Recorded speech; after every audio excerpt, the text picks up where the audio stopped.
Salut à tous, donc je vais décortiquer le 4e cycle d'entraînement cette année chez CrossFit Essor. Avant de rentrer dans les détails de ce 4e cycle, j'aimerais parler d'un premier sujet qui me tient un petit peu à cœur, c'est de discuter comment reprendre le CrossFit après une longue période d'absence. Donc, je vais discuter ça pendant une minute ou deux. Ensuite, on rentrera dans les détails donc, de ce 4e cycle qui démarre le lundi 20 août. Et pour terminer, je discuterai également de 3 nouveautés qui vont avoir lieu au mois de septembre. On a quelques événements à venir. Donc, pour en revenir à notre premier sujet d'aujourd'hui, donc comment reprendre les bonnes habitudes, c'est-à-dire revenir au CrossFit après une longue période d'absence. Donc, on a remarqué que lors de ce mois d'août, le taux de fréquentation est nettement allé vers la baisse. Donc, je peux comprendre qu'il fait beau, il a fait très très chaud par moment, il y a eu les férias, il y a eu bref des soirées, des apéros, et je peux très bien comprendre qu'après le boulot, après 17-18 heures, quand il fait beau, on n'a peut-être pas forcément envie de venir au CrossFit, mais plutôt d'aller à la plage ou voir la piscine, il n'y a aucun problème. La rentrée arrive, j'espère que vous êtes motivés pour reprendre les bonnes habitudes, et pour cela j'ai quelques conseils qui pourraient vous être utiles. Conseil numéro 1, c'est très dur de réintégrer des bonnes habitudes comme se coucher plus tôt, mieux manger, aller au CrossFit à son emploi du temps. Donc j'aimerais qu'en début de semaine, vous fixiez 2, 3, 4 jours dans la semaine où vous allez pas forcément vous obliger, mais vous dites ces jours-là, je vais au CrossFit et vous essayez de vous y tenir le mieux possible. Dans un second temps, être réaliste. Ça veut dire quoi? C'est comprendre que les performances que vous allez faire à votre reprise ne vont pas forcément être les mêmes que vous faisiez il y a 3-4 semaines quand vous venez de manière régulière. Le CrossFit, comme dans la plupart des sports, malheureusement, on perd assez rapidement, mais je peux vous assurer que vous allez également reprendre tout aussi vite. Donc voilà, au bout de 2-3 semaines de régularité, je peux vous assurer que vous allez reprendre votre niveau de temps. Et troisièmement, éviter le surentraînement. Ça, c'est un sujet qui me tient très à cœur, dont je vous en ai parlé à plusieurs d'entre vous. C'est pas parce que vous n'êtes pas venu pendant 2, 3, 4 semaines qu'il faut venir tous les jours pendant 2 semaines pour compenser votre absence. On ne peut pas manger pour 3 jours à la suite, on ne peut pas boire de l'eau pour 3 jours à la suite, c'est pas avec l'entraînement. Malheureusement, on ne peut pas compenser pour une certaine période où on ne s'est pas entraîné. Donc, évitez de faire le trop. Donc je récapitule, fixez-vous des jours où vous allez venir, soyez réaliste, commencez avec des petits objectifs, peut-être 2 fois par semaine, 3 si vous le sentez, et à partir de là, on essaie d'augmenter un petit peu la cadence et la régularité pour reprendre les bonnes bases pour la rentrée. Donc je vais à présent vous présenter votre 4e cycle d'entraînement qui va commencer le lundi 20 août et se terminer le dimanche 30 septembre. Donc également un cycle sur 6 semaines avec 5 semaines de progression et 1 semaine de décharge pour récupérer. Le format ressemble plus ou moins au cycle précédent, mais on a changé un petit peu l'ordre des jours pour aider les athlètes qui viennent que certains jours de la semaine de progresser sur tous les éléments de la programmation. Et on a également apporté quelques modifications que je vais présenter dans un instant. Donc le lundi, le jour du squat, donc on garde un jour pour squatter dans la semaine, mais à l'inverse de la semaine précédente, on va se concentrer sur le front squat. Vous verrez en début de cycle, donc beaucoup de répétitions avec pas mal de tempo, donc contrôler les descentes, passer du temps en bas du squat pour habituer votre corps à ce mouvement-là. Et au fur et à mesure des semaines, il y aura un petit peu moins de tempo, un petit peu de répétition, et on ira plutôt travailler de force et monter en charge. Si vous êtes un athlète qui galère un petit peu avec les front squats en mode, les thrusters, remonter, donc évidemment quand vous faites des squats clean, donc la phase du squat, ce jour-là c'est impératif pas obligé, mais c'est important pour vous de venir. Le WOD qui suivra sera un WOD classique CrossFit, il dure entre 8 et 12 minutes, très intense et souvent très cardio.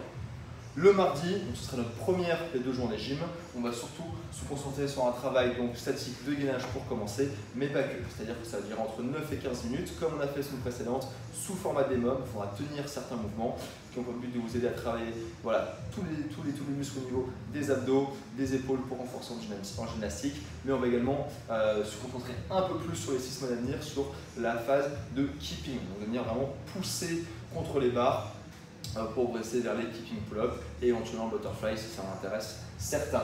On a beaucoup développé la force en strict ces dernières semaines, on va continuer à faire, mais pour vous aider à progresser en keeping, en butterfly, c'est important de développer cette force de poussée également qu'on verra le mardi. Le WOD qui en suivra sera plus long que le lundi, entre 12 et 20 minutes. De manière générale, il sera un petit peu moins intense et on alternera un petit peu entre du cardio et de l'endurance musculaire. Tout dépendra un petit peu de ce que vous aurez au menu sur le restant de la semaine.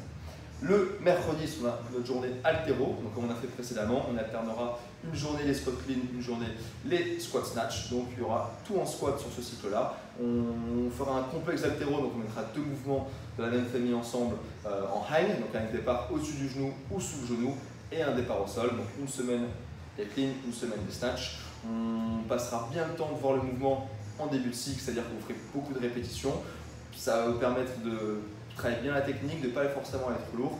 Et de semaine en semaine, il y aura un petit peu de répétition en moins et l'opportunité à la fin du cycle d'aller se tester sur un max en hang, squat snatch et hang squat clean et squat clean.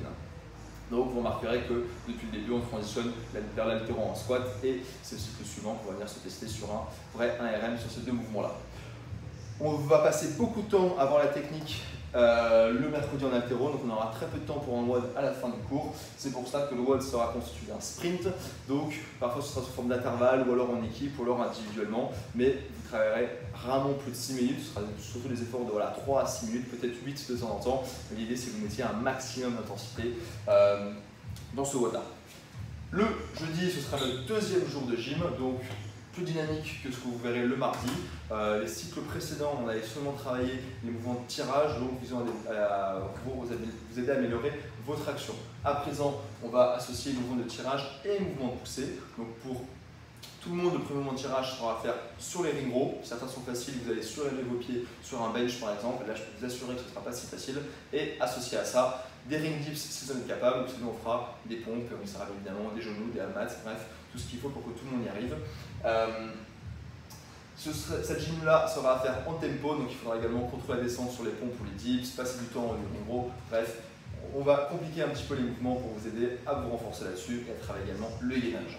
Le WOD qui en suivra sera un WOD cardio le jeudi sous forme d'intervalle, donc on a fait ça pas mal de fois les cycles précédents, on trouve que ça vous a bien aidé à améliorer votre cardio et surtout ça nous permet d'utiliser les rameurs, les vélos, les block jumps, les outils, mais malheureusement on n'en a pas assez pour tout le monde et en découpant un petit peu les cours en deux, là tout le monde peut trouver son bonheur, entre guillemets, et utiliser tout ce matériel-là qui est très bien pour travailler justement son cardio. Le vendredi, donc on va continuer notre cycle précédent du deadlift avec le cycle qui va venir. Donc on avait fait, si vous en rappelez peut-être, le sumo deadlift.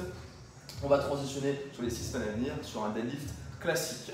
On va apporter une petite nouveauté avec une pause au niveau du genou. Donc cet élément-là a pour intérêt à la fois pour les débutants de pouvoir s'arrêter pendant le mouvement et de réflexionner sur où est-ce que vous sentez les tensions et ça vous aider à progresser, de bien comprendre le mouvement et à la fois ceux qui sont bien plus confirmés, ça va permettre de travailler le mouvement différemment et de vous aider à progresser là-dessus.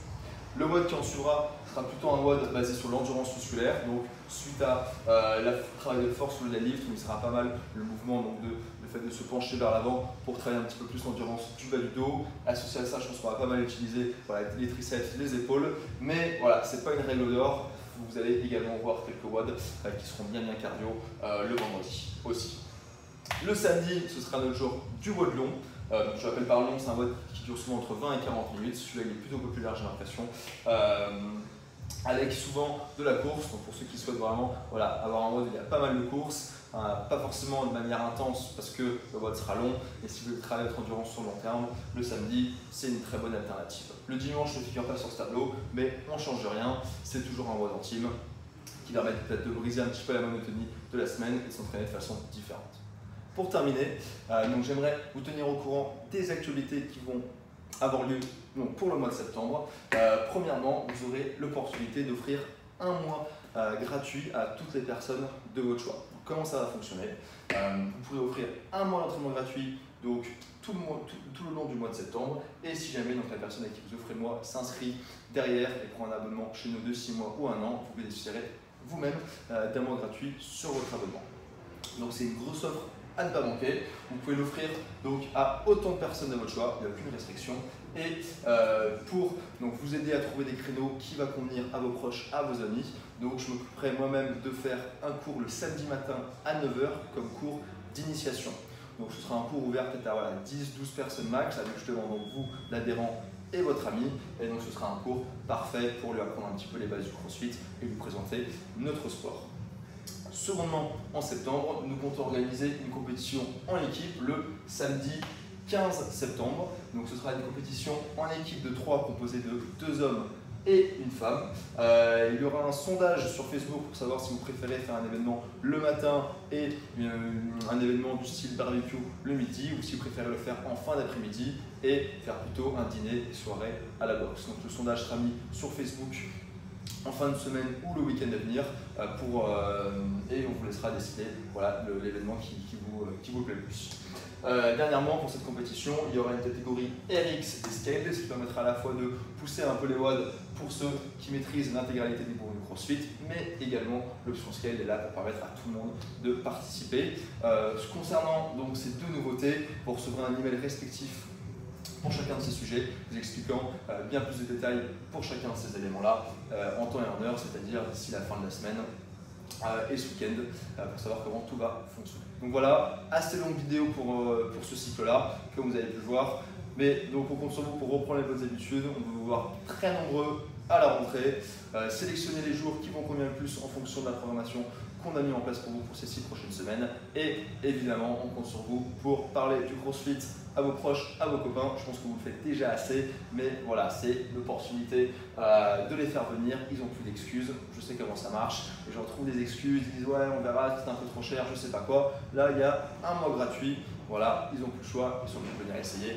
Et dernièrement, on compte sur vous pour porter un intérêt à la compétition du 15 septembre. Donc on a déjà établi les WOD, bref, ça va être super fun.